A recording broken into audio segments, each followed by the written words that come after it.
Dr. Raditya Jati selaku Deputi Bidang Sistem dan Strategi BNPB menyampaikan, Global Platform Disaster Risk Reduction (GPDRR) merupakan forum multi pemangku kepentingan yang diinisiasi oleh PBB untuk meninjau kemajuan berbagai pengetahuan dan mendiskusikan perkembangan dalam pengurangan risiko bencana.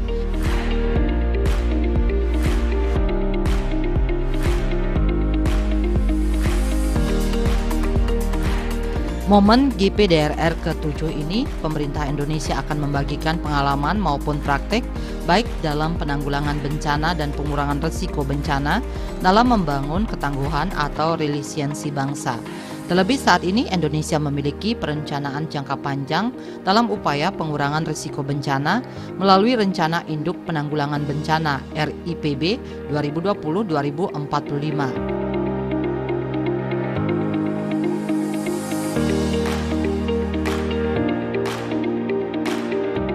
Ia mengelaborasi ketangguhan berkelanjutan melalui beberapa upaya seperti penguatan integrasi kebijakan dan strategi pengurangan risiko bencana tingkat global, nasional dan lokal, kolaborasi pentahelix membangun ketangguhan berkelanjutan, penguatan perencanaan dan penganggaran pengurangan risiko atau pembiayaan risiko, inklusivitas semua pihak memiliki peran dalam membangun ketangguhan dan inovasi dan teknologi pengurangan risiko bencana, khususnya maritim dan pulau-pulau kecil. Dalam pertemuan GPDRR yang 2022 ini, Presiden Indonesia memiliki peran untuk menyampaikan sambutan atau opening speech, kemudian pernyataan resmi negara atau sebagai official statement, dan pernyataan bersama. Selain itu, beberapa menteri dan pejabat pemerintah di Indonesia menjadi co-chair, pembicara, moderator, maupun menyampaikan statement pernyataan pada sesi-sesi pertemuan menteri atau ministerial roundtable, midterm review dalam penyelenggaraan SFDRR, dan sesi tematik session, ada side event, learning labs, stakeholders forum, dan forum global kepala daerah.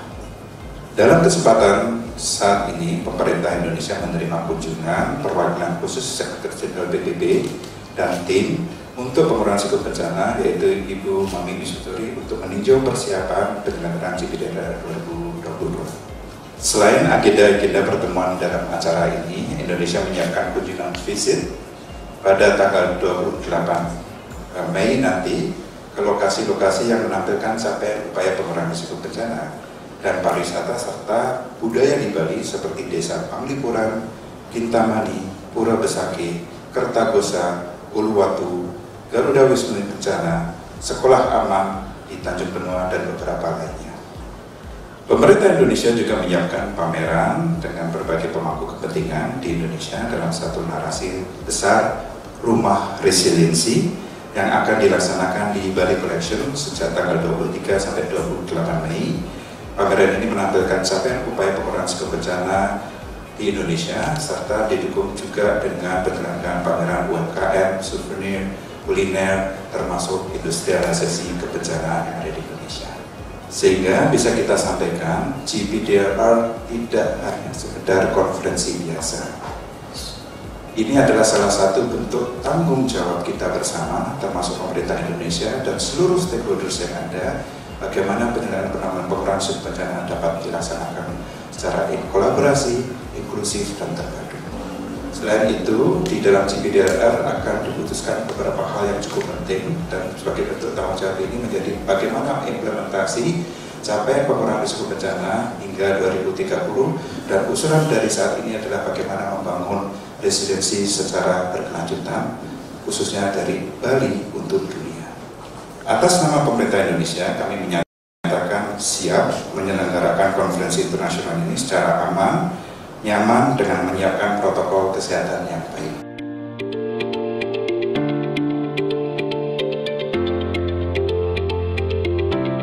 Gubernur Bali Wayan Koster dalam kesempatan itu mengucapkan terima kasih karena telah memilih Bali sebagai tempat pertemuan negara-negara tersebut. Pertemuan itu akan membahas terkait mengantisipasi dan pengurangan bencana.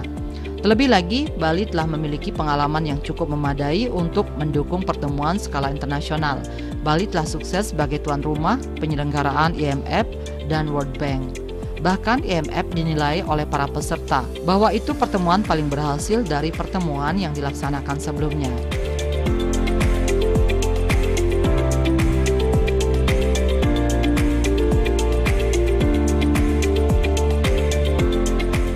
Gubernur Koster juga memaparkan secara teknis pihaknya sebagai pendukung agenda tersebut sudah siap. Bahkan ia terjun langsung dalam persiapan pertemuan internasional tersebut.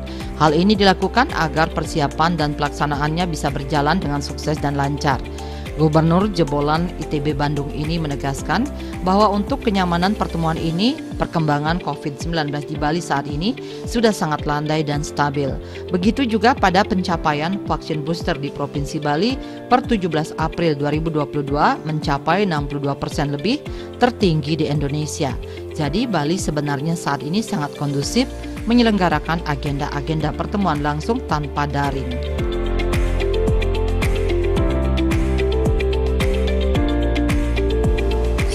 Kemudian saat ini dalam masa pandemi, Bali kembali mendapat kepercayaan sebagai tempat penyelenggaraan pertemuan negara-negara dalam rangka pengurangan risiko bencana.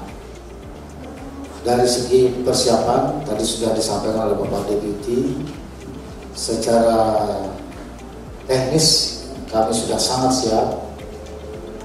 Dari segi tempat pertemuan di hotel, semua sarana prasarana telah tersedia dengan sangat memadai, dengan sistem manajemen yang sangat baik, disiapkan oleh panitia, pemerintah pusat, dan didukung penuh oleh pemerintah Provinsi Bali. Dan saya sebagai gubernur terjun langsung di dalam mendukung persiapan pertemuan ini supaya memastikan agar persiapan berjalan dengan baik sesuai dengan keinginan pemerintah pusat dan dapat mendukung pertemuannya agar bisa berjalan dengan sukses. Juga saya perlu melaporkan bahwa pencapaian vaksin booster di Provinsi Bali per tanggal 17 April sudah mencapai 62%, tertinggi di Indonesia. Kalau hari kemarin saya kira sudah mencapai lebih dari 64%. Jadi Bali sebenarnya saat ini sudah sangat kondusif untuk menyelenggarakan pertemuan-pertemuan yang berskala nasional maupun internasional secara luring, tidak perlu lagi daring. Saya perlu menyampaikan bahwa sejak Bali dibuka tanggal 16 Oktober 2021 dan kemudian diberlakukan kebijakan khusus untuk Bali tanpa karantina dan kebijakan penerapan visa on arrival pada tanggal 7 Maret 2022, wisatawan mancanegara yang datang ke Bali sudah sangat meningkat dan tidak ada penambahan kasus. Jadi artinya peningkatan wisatawan mancanegara maupun wisatawan domestik yang datang ke Bali ini tidak mengakibatkan munculnya kasus baru yang mengakibatkan lonjakan kasus.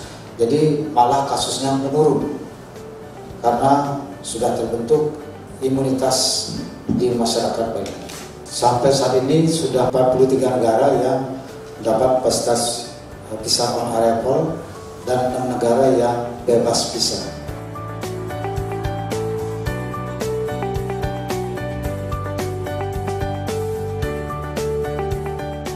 Mami Mizutori, utusan khusus PBB untuk pengurangan risiko bencana menyampaikan, tema tersebut dipilih untuk membantu negara-negara memanfaatkan pemulihan pasca pandemi dan mengimplementasikan perubahan besar dengan mengutamakan peringatan risiko bencana yang inklusif.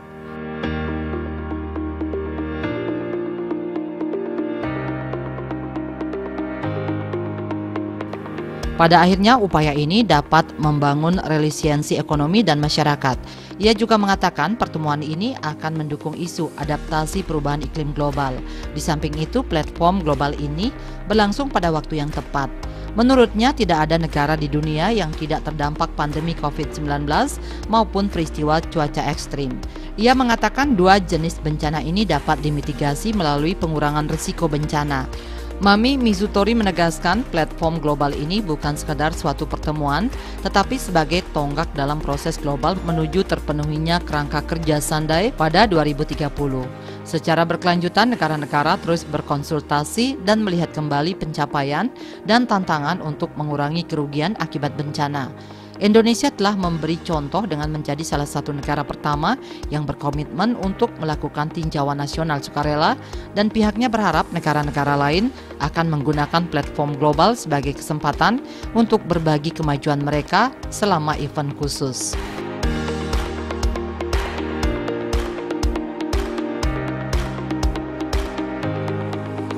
The global platform for disaster risk reduction is the most important international conference for preventing lives and livelihoods from disasters. At the global platform, we will all together look into how well we have implemented the Sendai framework for disaster risk reduction, and we will also look into what are the challenges and how can we overcome the challenges together. The Sendai framework was adopted in 2015. It goes to 2030. We call it the Global Blueprint for Resilience. And the Sendai framework is very important so that the Sustainable Development Goals and the Paris Climate Agreement are also implemented, because we know that nothing erodes sustainable development like disasters, as we have seen during this time of COVID and climate emergency. This year's global platform comes at a critical time. As I mentioned, no country has been spared by the impacts of the COVID-19 pandemic or the extreme weather events. But the important thing is that both are types of disasters that can be mitigated. The impact can be mitigated through disaster risk reduction.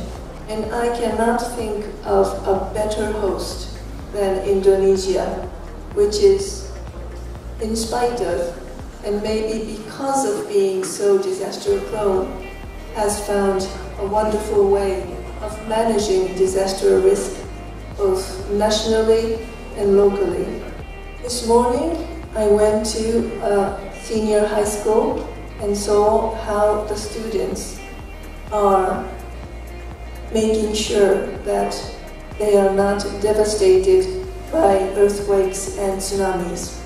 The participation of everyone in the society, including the young people, is important, crucial for prevention. And it also needs leadership, political leadership from the very top of the national government and from the local government. Science is also very important, and we see this in Indonesia as well, with young women scientists leading the research in disaster risk reduction.